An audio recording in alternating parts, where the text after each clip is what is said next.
오늘의 책, 오늘의 문장 두 번째 시간입니다. 2022년 2월 21일 발끈 환하게 밝습니다. 조금 지나면은 봄이 올 것도 같습니다.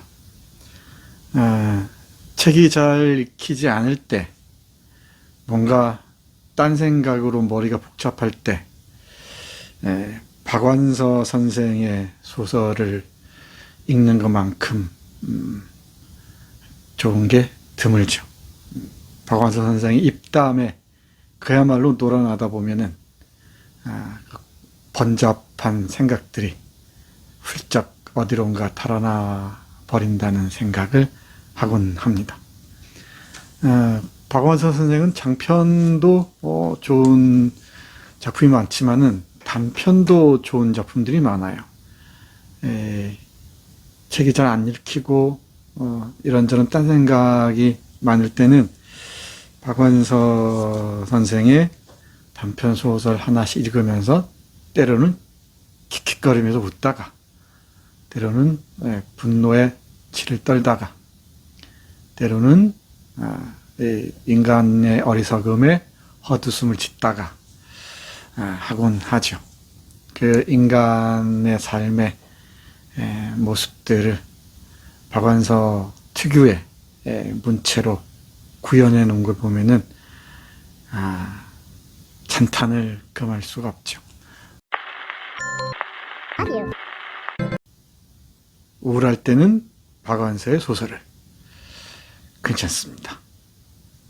조금 마음을 가라앉히고 박완서 선생의 재미있는 작품을 읽어보는 게 어떨까 싶어서 오늘은 제수굿이라는 단편 소설을 골랐습니다. 이 제수굿은 문학사상 1974년 4월호에 실렸습니다. 요즘은 문학 잡지가 많은 사람들로부터 외면받고 있지만 또 많이 발행되지도 않고요. 7, 80년대만 해도 그야말로 문학 잡지의 붐의 시대였죠. 그 맨 앞에 문학사상이 있었습니다. 문학사상 1974년 4월호에 발표된 제수굿입니다. 이 소설은 세련되고 호사스러운 서구식 주택, 성북동에 있습니다. 주택 홀에서 남이장군이라는 이름의 무당을 모셔다가 제수굿을 벌이는 이 권력층의 이 불안과 그 위선의 모습을 KS 마크를 단, KS 마크 아시죠? 이 경기대 서울고 배지를 단 가정교사 나의 눈으로 예리하게 풍자하고 있는 소설입니다. 이 부와 권력을 스스로의 합리적 판단과 어떤 실력이 아니라 미신에 의탁해서 지속시키고자 하는 권력층의 모습은 그야말로 이 허세와 불안에 찌들린 그들의 모습을, 그 내면 풍경을 적나라하게 보여준다고 할 수 있습니다. 그야말로 박완서식의 풍자가 아낌없이 드러나고 있는 작품이 아닌가 싶습니다. KS 마크를 단 내가 2만 원의 월급을 받고 이 부잣집 가정교사로 들어갑니다. 부잣집의 이 풍경들 저는 잘 모르겠습니다. 이 부잣집에 가본 적도 없고 그런 사람을 잘 알지도 못한 까닭에 어떤 모습인지 잘 모릅니다만은 박완서 선생의 펜을 거치고 나면은 그 부잣집의 이면 또는 그 숨겨진 모습들이 고스란히 드러나죠. 자, 어찌됐든 가족의 기대를 한 몸에 받고 2만 원을 벌기 위해서 이 부잣집, 성북동 부잣집의 가정교사로 들어갑니다. 월급날을 기다리시겠죠? 74년에 2만 원이면 꽤 큰 돈이었던 것 같아요. 입주과외를 많이 했다고 하는데 사정이 있어서 입주과외는 하지 않고 집에서 다닙니다. 아이하고 뭐 씨름도 하고 놀아주기도 합니다. 그런데 이제 그 월급을 받는 날이 됐어요. 초조하겠죠. 왜 안 주나. 근데 사흘이 지나서야 이제 그 부인 서 씨라는 사람인데 40대 후반입니다. 부인이 나를 부릅니다. 그 문장 읽어보겠습니다. 마침내 사흘째 되는 날 부인이 나를 불렀다. 보수를 드릴 날이 지났는데 네, 벌써 그렇게 됐던가요? 나는 태연히 딴전을 부렸다. 그런데 어떡한다. 부인이 난처한 듯 눈살을 모았다. 나는 가슴이 두방망이질 하는 걸 느꼈다. 우린 해가 진 후엔 절대로 돈 지불을 안 하기로 돼 있어요. 네? 나는 부인의 말뜻을 알아들을 수가 없었다.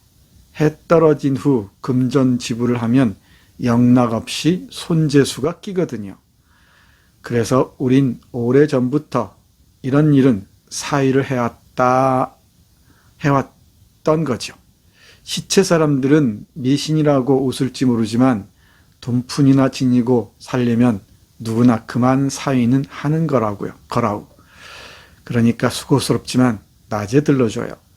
실로 어처구니 없는 소리를 부인이 어찌나 당당하게 하는지 가난뱅이가 줄곧 가난뱅이일 수밖에 없는 까닭도 바로 밤의 금전거래 때문이 아닌가 하는 생각까지 들 지경이었다.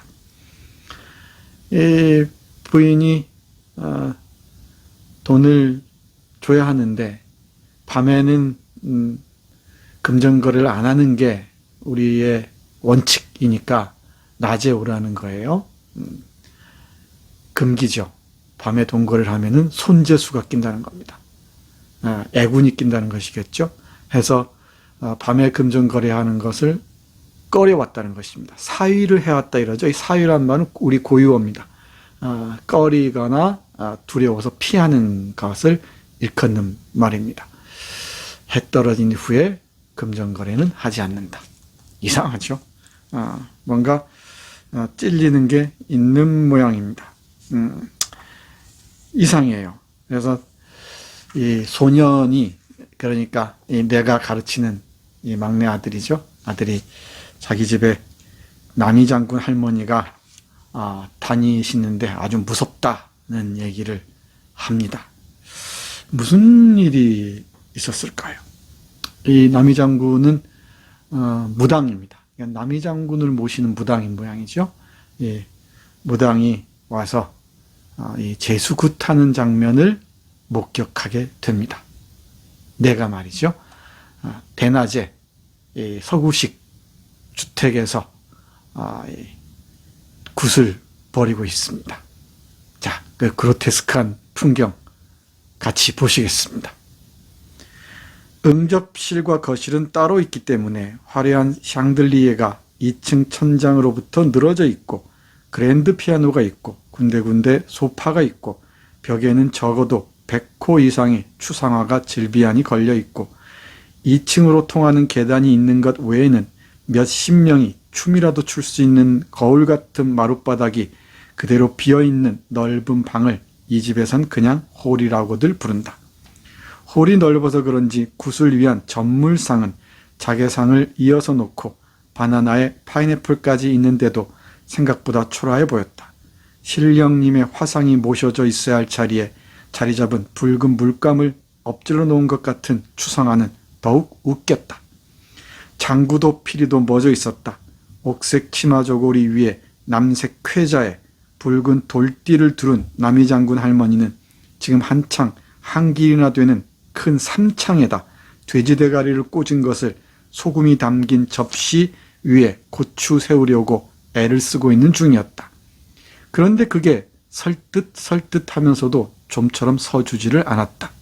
창 끝에 돼지 대가리를 꽂은 채 제법 균형을 잡아 손을 떼도 서 있을 듯 싶다가도 막상 할머니가 손을 떼면 삼창은 휘청했다. 할머니는 다시 질겁을 해서 창대를 잡고 소금이 담긴 접시에다 미친 듯이 비벼대며 넋두리를 했다. 예, 돼지를 잡아놓고 그 위에 삼지창을 꽂았습니다. 근데 삼지창이 곧게 서야 이 구슬하는 사람의 소원을 들어줄 텐데 삼지창이 서지 않는 거예요. 그러니까 이제 우리 남이장군 할머니가 이 무당이 열심히 빕니다. 그저 53살 강시대주 48살 서시계주 이 미련한 인간들이 뭐합니까 하면서 막 손을 싹싹 비비면서 빌어댑니다. 암만 해도 관제구설이 무섭다고 한다면서 관제구설, 이 관운에 뭔가 액이 낀 것 같다. 이 액을 깨기 위해서는 뭔가 바쳐라 이 얘기겠죠. 그러니까 이 구슬하는 사람, 대주 남편인 강씨와 아내 마누라인 이 서씨가 두려울 수밖에요. 점점 더 손을 비비는 게 간절해집니다. 이 돼지 대가리 앞에서 손을 비비는 부부의 모습 보시죠. 놀랍게도 남편은 검찰청에 다니고 있습니다. 이 우연일까요? 보시겠습니다. 부인의 표정은 초조와 불안과 공구로 오그라들고 초라해 뱄다. 이 공구는 두려움입니다. 그 도도하던 기품은 어디로 갔는지 그래서 전혀 딴 사람 같았다. 할머니는 아까와 비슷한 말을 찌꺼리며 다시 시작했다. 이때 이 집 바깥 주인이 들어왔다. 관청이 파악인 아직 이른 시간인데 아마 구슬 위에 들어온 것 같았다. 부인이 반색을 하며 남편의 귀에 뭐라고 속삭였다. 남편의 얼굴에도 당장 부인을 닮은 짙은 초조와 공구가 떠올랐다. 부부가 나란히 돼지 대가리 앞으로 다가가더니 공손하게 연화문 번쯤 절을 하고 나서 고개를 깊이 숙이고 두 손바닥을 싹싹 문질러 빌기 시작했다. 검찰청이란 위험 있는 관청에 다닌다는 점잖은 양반이 돼지 대가리에 은총을 구걸하는 싹싹 소리가 느닷없이 내 뱃속으로부터 힘찬 웃음을 촉발했다. 나는 내 웃음을 참기 위해 전신을 강직시키고 어금니를 고통스럽게 악물었다. 그들은 계속해 빌었다. 손이 발이 되게 빈다는 소리가 생각났다. 손뿐 아니라 그들은 지금 온 정성을 다해 그들의 모든 것을 한없이 비굴하게 비하시키고 있었다. 그들에 비하면 과연 돼지 대가리는 예배받을 만한 가치가 있었다. 그건 어떤 부처님이나 보살님보다 더 오묘한 거의 해탈의 경지에 다다른 무심한 미소를 띠고 이 부부를 굽어보고 있었다. 그래서 나는 종교라는 게 돼지 대가리의 미소로부터 얻은 영감에서 비롯된 게 아닌가 하는 엉뚱한 생각까지 했다. 남이장군 할머니 넋두리는 싹싹 소리를 반주로 한층 구성졌다. 어떻습니까? 이쯤 되면은 뭔가를 바쳐야겠죠. 이 돼지 대가리에 뭔가를 바쳐야 됩니다. 5,000원짜리 서너 장도 꺼내서 이 할머니의 이마와 뺨에 붙여주고요. 그리고 10,000원짜리는 꺼내서 돼지 대가리 아가리가 물립니다. 10,000원짜리를 받아 문 돼지 대가리의 미소는 온 인류라도 구원할 듯 자비와 연민의 극치를 보였다고 작가는 쓰고 있습니다. 그런데 이상한 일이 벌어집니다. 이 돈을 바치니까 돼지 대가리에 꽂혔던 삼지창 있죠? 삼창이 꼿꼿하게 서는 거예요. 그러니까 이 부부의 입에서 짐승이 울부짖음 같은 감격의 탄성이 터져 나오는 겁니다. 이 모습을 본 나, 그러니까 가정교사로 다니는 나였죠. 나는 이렇게 마지막에 얘기를 합니다. 이 동네는 아름다운 동네였다. 인기척이 안 들려 묘지처럼 아름다운 동네였다. 나는 마지막으로 한번 웃고 싶었다. 이 동네를 인기척으로 웃음소리를 자자하게 채울 만큼 크게 웃고 싶었다. 나는 아까 어금니 사이에 가둔 웃음을 풀어주고자 입을 크게 벌렸다. 그러나 헛김만 나오고 웃음이 되지는 않았다. 나는 영영 못 받게 될지도 모르는 2만 원이 아까워서 웃을 수가 없었던 것이다. 네, 이 부부의 불안 심리가 그대로 드러나죠. 이 불안을 위장하기 위해서 약자들에게는 근거 없는 이 위험을 보이죠. 아주 강한 모습을 보입니다. 여기 가정교사인 나에게도 그렇습니다. 조금 약해 보인다, 뭔가 웃어 보인다 그러면 바로 반말 비슷하게 하면서 짓밟으려고 들죠. 그리고 강한 자에게는 한없이 약해집니다. 그 모습을 그대로 보여줍니다. 이 합리적 판단을 하지 못하는 이 사람들, 그리고 자신의 정당한 실력에 의해서 제자리에 이르지 못한 사람들은 불안에 시달리죠. 그냥 미신에 의존할 수밖에 없다고 합니다. 그 한국 그 부유층의 속물근성, 이 미신에 의존하는 모습을 1974년에 이미 박완서 선생은 정확하게 간파하고 있었던 것입니다. 저는 오늘 이 박완서 단편 소설 전집 6권 중에 제 1권인 이 부끄러움을 가르쳐 드립니다. 가르칩니다. 라는 책에서 이 제수굿을 여러분께 소개해 드렸습니다. 재미있죠? 무당이나 무속은 우리 정한수 한 그릇 떠놓고 기도하던 우리 어머니 모습을 떠올리면 아시겠지만 아주 오래된 민중들의 믿음 또는 신앙이기도 했죠. 근데 현대에 이르러서 묘한 방식으로 왜곡됩니다. 왜곡되고 뒤틀린 방식으로 합리적이지 못한 사람들, 이 지성적으로 자기 생각을 피력하지 못하는 사람들, 어떤 그 정보를 지식으로 구조화내지 못한 사람들의 이성을 어지럽히고 있죠. 참 여러 가지 생각을 하게 됩니다. 이 내고 박생광 화백 있죠. 우리 전통적인 사람들의 모습을 모티프로 그림을 그려온 사람입니다. 전봉준 장군, 녹두 장군을 그린 그림으로 유명하죠. 이 분이 그린 무당 관련 그림이 있습니다. 이 박생광 선생은 아마도 이 샤머니즘 속에 깃든 민중의 종교적 심성, 그 저변에 흐르는 종교적 심성을 그리고자 했던 것 같습니다. 그게 요즘에는 희한한 방식으로 이 공적인 장까지 휘두르고 있습니다. 어떻게 해야 될까요? 제수굿의 화자 나처럼 웃어버릴 수만도 없는 노릇입니다. 자, 오늘은 어지러운 머리, 번잡한 머리를 조금 쉰다는 의미에서 박완서 선생의 단편소설 제수굿 함께 읽었습니다. 다음 책도 기대해 주시기 바랍니다. 고맙습니다.